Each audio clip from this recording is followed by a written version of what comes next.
CM योगी ने mother's day पर tweet करके प्रदेशवासियों को बधाई दी। सीएम ने लिखा, ममता का आंचल सर्वोत्तम छाया है। उन्होंने लिखा कि मां का सम्मान करें, महामारी के दौर में उनका विशेष ध्यान दें।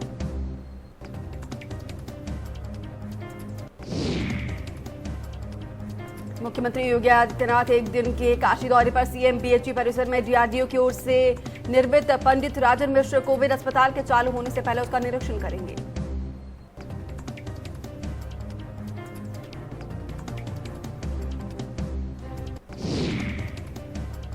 अस्पताल के निरीक्षण के बाद सीएम विश्वविद्यालय परिसर स्थित सेंट्रल ऑफिस के सभागार में वाराणसी सहित मंडल के सभी जिलों के कोविड से बचाव और रोकथाम संबंधी चल रहे उपायों का समीक्षा करेंगे।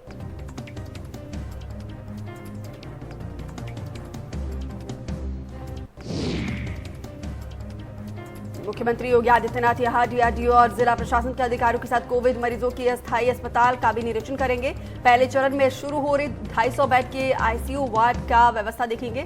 जनरल वार्ड में भर्ती, जांच, दवा, भोजन, इलाज, मॉर्चरी आदि की व्यवस्थाओं का भी जायजा लेंगे सीएम।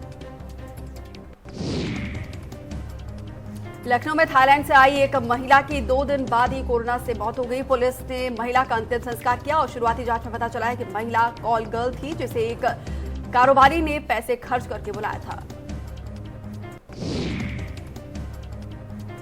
करीब 10 दिन पहले एक बड़े व्यापारी के बेटे ने इस महिला को लखनऊ बुलाया था। गाइड के जरिए महिला लखनऊ आई थी, लेकिन यहां आने के बाद 2 दिन बाद ही बीमार पड़ गई, जिसके बाद से उसका इलाज चल रहा था और राम मनोहर लोहिया में उसका इलाज चल रहा था। महिला ने 3 मई को अस्पताल में दम तोड़ दिया। महिला की मौत के बाद लखनऊ पुलिस ने दिल्ली में थाईलैंड एम्बेसी से संपर्क किया, जिसके बाद से एम्बेसी से एक पत्र आया। चिट्ठी के जरिए पता चला कि एम्बेसी द्वारा महिला के परिवार को उसकी मौत के बारे में बताया गया है, जिसके बाद से उसने परिवार की महिला का अंतिम संस्कार भारत में ही करने की गुजारिश की। पुलिस के मुताबिक ये कॉल गर्ल राजस्थान के रहने वाले एक ट्रैवल एजेंट के संपर्क में आई थी। उसी ने इसे लखनऊ भेजा था। पुलिस अब इस एजेंट की तलाश में जुटी है। कालाबाजारी के खिलाफ यूपी पुलिस एक्शन में आ गई है। पुलिस ने नोएडा, सुल्तानपुर, झांसी और वाराणसी से छापेमारी कर 23 लोगों को गिरफ्तार किया।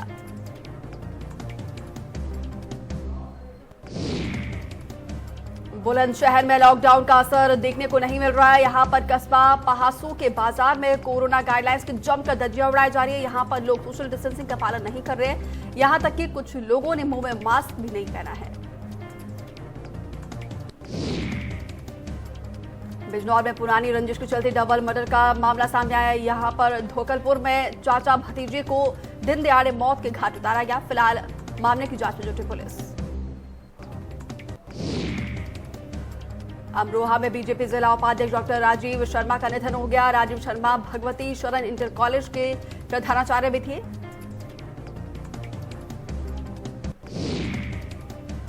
गाजियाबाद के मोदी नगर का एक वीडियो सोशल मीडिया पर वायरल हो रहा है, जिसमें प्रधानी चुनाव के बाद विजय जुलूस निकालकर कोरोना गाइडलाइंस का मजाक बनाया गया। पूरा मामला भोजपुर थाना के अंतर्गत जहांगीरपुर गांव का बताया जा रहा है।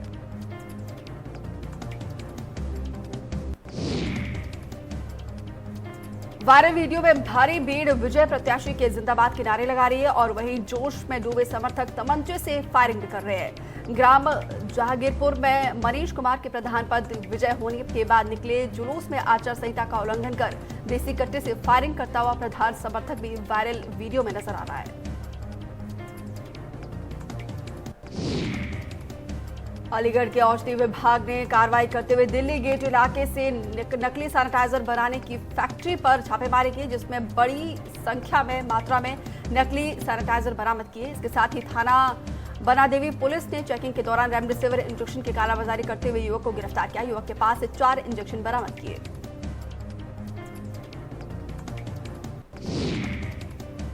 नोएडा में कालाबाजारी करने वाले एक गैंग का भंडाफोड़ किया गया। पुलिस ने गैंग के 7 सदस्यों को गिरफ्तार किया। पुलिस को नकली रेमडेसिविर बरामद हुए। खबरों के मुताबिक पूर्व मंत्री का रिश्तेदार भी गिरफ्तार किया गया। पूरा मामला थाना सेक्टर 58 का है। सुल्तानपुर में ऑक्सीजन रेगुलेट की कालाबाजारी का सनसनीखेज मामला सामने आया। पूरा सुपर मार्केट का है और जहां पर 1000 रुपए का रेगुलेटर 10,000 रुपए में बेचा जा रहा था।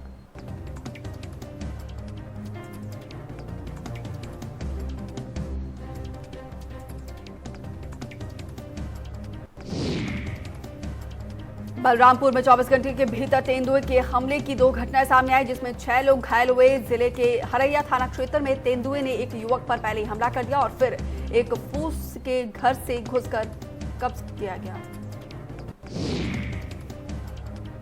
वहीं दूसरी तरफ ललिया थाना क्षेत्र में तेंदुओं का शव बरामद किया गया, जिससे पूरे इलाके में हड़कंप मचा हुआ है। यहां भी तेंदुआ ने 5 लोगों को घायल किया। पूरे मामले पर पुलिस और वन विभाग की टीम ने तेंदुए के शव को कब्जे में लिया और पोस्टमार्टम के लिए भेज दिया।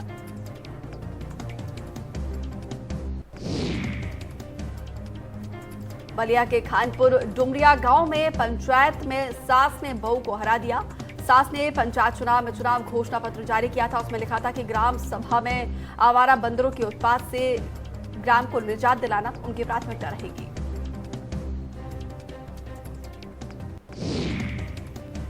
कोरोना महामारी के इस संकट के दौर में गाजियाबाद के मोदी नगर क्षेत्र में गांव बेगमाबाद में हिंदू मुस्लिम आपसी भाईचारे की एक मिसाल देखने को मिली है, जहां किराने की दुकान चलाने वाले अशोक कंसल की धर्मपत्नी ममता कंसल का लंबी बीमारी के चलते देहांत के बाद बेगमाबाद और किदवई नगर के मुस्लिम समुदाय के लोगों ने मिलकर सारी तैयारी करके अंतिम संस्कार किया। वाराणसी के थाना सिगरा क्षेत्र इलाके में नकली सैनिटाइजर का निर्माण और पैकिंग की जा रही है, जिसकी सूचना पर क्राइम ब्रांच और थाना सिगरा पुलिस की संयुक्त टीम ने छापेमारी की। संयुक्त टीम ने तत्काल 3 अलग-अलग स्थानों पर छापेमारी करते हुए भारी मात्रा में नकली सैनिटाइजर, रैपर, बॉटल, नोडल्स बरामद किए। मौके पर आए औषधि विभाग के अधिकारीगण के मुताबिक लोगों के पास किसी भी प्रकार का लाइसेंस नहीं था। निर्माण और पैकिंग अवैध रूप से की जा रही थी। पुलिस ने मौके से 11 लोगों को हिरासत में लिया और पूछताछ में जुटी है। गाजियाबाद के आलोक अस्पताल में पुलिस ने अचानक छापेमारी की। छापेमारी के दौरान रेमडेसिविर इंजेक्शन के रिकॉर्ड को लेकर अस्पताल में कई खामियां पाई गई। अस्पताल पर कठोर कार्रवाई करने के लिए डिटेल में रिपोर्ट तैयार कर ली गई है। शामली में पारिवारिक विवाद को लेकर 2 महिलाओं की हत्या कर दी गई। झंझाना थाना क्षेत्र में हुए विवाद में महिलाओं की लाठी डंडे से पीटने के बाद गला दबाकर हत्या कर दी गई। फिलहाल पुलिस ने 2 सगे भाई समेत 4 लोगों को गिरफ्तार किया। श्रावस्ती में चुनावी रंजिश के चलते दबंगों ने एक ट्रैक्टर फूंक दिया। खबरों के मुताबिक गिलौला थाना क्षेत्र में प्रधानी चुनाव हारने के बाद प्रत्याशी ने गुस्से में आकर कदम उठाया।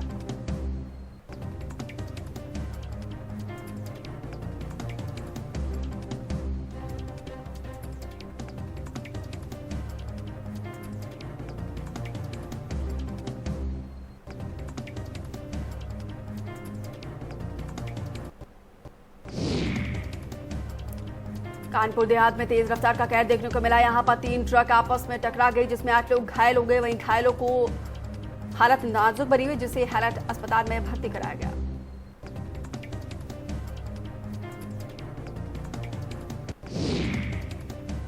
मथुरा में बाल शिशु गृह में 20 बच्चे कोरोना की चपेट में आए गए। खबर मिलने के बाद चाइल्ड स्पेशलिस्ट और कोविड टीम ने बाल शिशु गृह पहुंचकर बच्चों का उपचार करना शुरू कर दिया।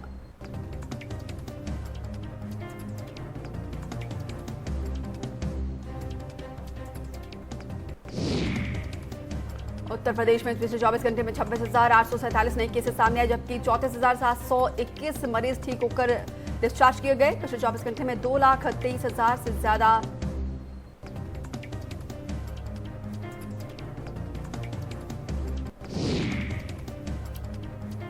यूपी में अब कुल 2,45,646 एक्टिव केसेस हो गए हैं। एक सप्ताह में एक्टिव मामलों की संख्या 60,000 कम हुई है। देश में फिर 4 लाख से ज्यादा नए केसेस मिले। 24 घंटे में कोरोना के 4,03,626 नए केसेस मिले। एक दिन में कोरोना के चलते 4,091 मरीजों की मौत। एक दिन में 3,86,207 मरीजों को रिकवर किया गया। अब तक देश में 2,22,00,000 से ज्यादा लोग संक्रमित हो चुके हैं। अभी भी 37,32,000 से ज्यादा एक्टिव केसेस। महाराष्ट्र में 24 घंटे में कोरोना के 56,578 नए केसेस सामने आए। एक दिन में 864 मरीजों की मौत। महाराष्ट्र के पुणे में सबसे ज्यादा 10,386 नए केसेस मिले, वहीं 19 मरीजों की मौत।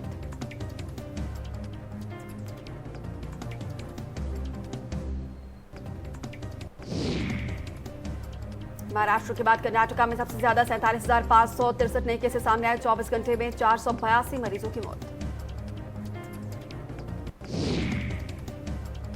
केरल में 24 घंटे में कोरोना के 41,971 नए केसेस सामने आए। एक दिन में कोरोना के चलते 64 मरीजों की मौत। 27,000 से ज्यादा मरीजों ने कोरोना को मात दी।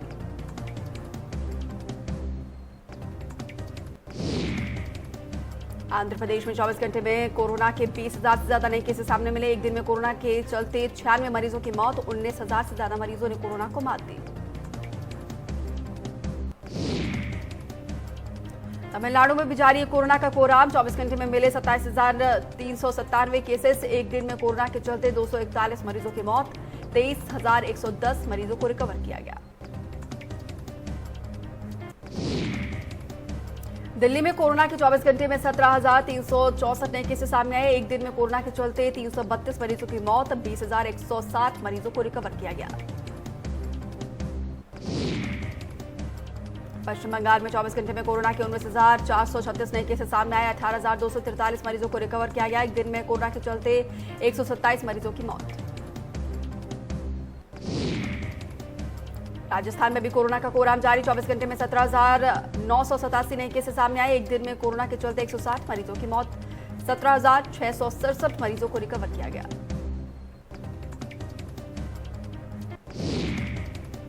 गुजरात में कोरोना के 11,892 नए केसेस सामने आए। 24 घंटे में 119 मरीजों की मौत। अब भी राज्य में 1,43,000 से ज्यादा एक्टिव केसेस।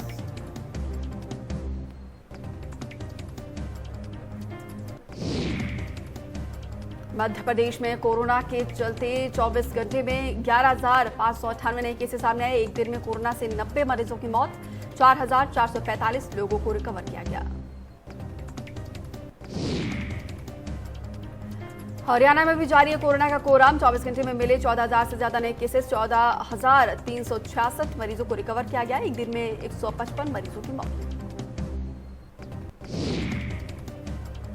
बिहार में 24 घंटे में कोरोना के 12,948 नए केसेस सामने आए। एक दिन में कोरोना से 76 मरीजों की मौत। 14,962 मरीजों को रिकवर किया गया। यूपी में 24 घंटे में कोरोना के 26,847 नए केसेस सामने आए। एक दिन में कोरोना से 297 मरीजों की मौत। यूपी में एक दिन में 34,721 मरीजों को रिकवर किया गया। अभी प्रदेश में 2,45,000 से ज्यादा एक्टिव केसेस। लखनऊ में 24 घंटे में कोरोना के 2,266 नए केसेस सामने मिले। एक दिन में कोरोना के चलते 38 मरीजों की मौत। वाराणसी में पिछले 24 घंटे में 798 नए केसेस सामने आए। एक दिन में 4 मरीजों की मौत। संक्रमितों की संख्या 76,000 के पार। नोएडा में कोरोना के 24 घंटे में 1,192 केसेस सामने आए। एक दिन में कोरोना के चलते 11 मरीजों की मौत। अब भी जिले में 8,000 से ज्यादा एक्टिव केसेस। नोएडा के बाद कानपुर नगर में सबसे ज्यादा केसेस मिल रहे। 24 घंटे में 876 नए केसेस। एक दिन में कोरोना के चलते 23 मरीजों की मौत। गाजियाबाद में कोरोना के 535 नए केसेस सामने मिले और उसके बाद से संक्रमितों का आंकड़ा 47,000 के पार हो गया। एक दिन में कोरोना के चलते 8 मरीजों की मौत। मेरठ में 24 घंटे में कोरोना के 1,653 नए केसेस सामने मिले और एक दिन में कोरोना से 12 मरीजों की मौत।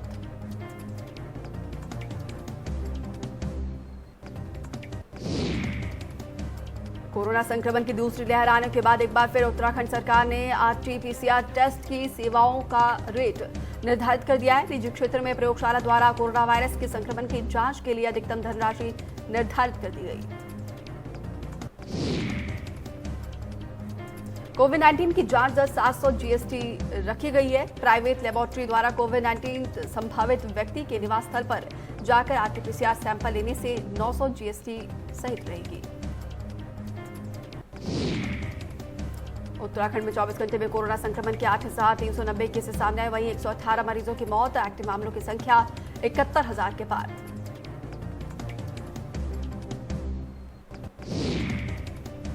उत्तराखंड में अब तक 2,38,383 संक्रमित मरीज हो चुके हैं, जिसमें से 1,58,903 मरीज स्वस्थ हो चुके हैं। स्वास्थ्य विभाग की रिपोर्ट के मुताबिक देहरादून जिले में सबसे ज्यादा 3,430 कोरोना संक्रमित मरीज पाए गए हैं। कोरोना संक्रमण से बचाव के लिए उत्तराखंड में 18 से 45 आयु वर्ग के लोगों को 10 मई से कोविड वैक्सीन लगाई जाएगी। कोविशील्ड वैक्सीन की 1 लाख डोज उत्तराखंड पहुंच गई है। 18 से 45 साल तक के 50 लाख लोगों को वैक्सीन निःशुल्क लगेगी। इसके लिए सरकार 400 करोड़ की राशि खर्च करेगी।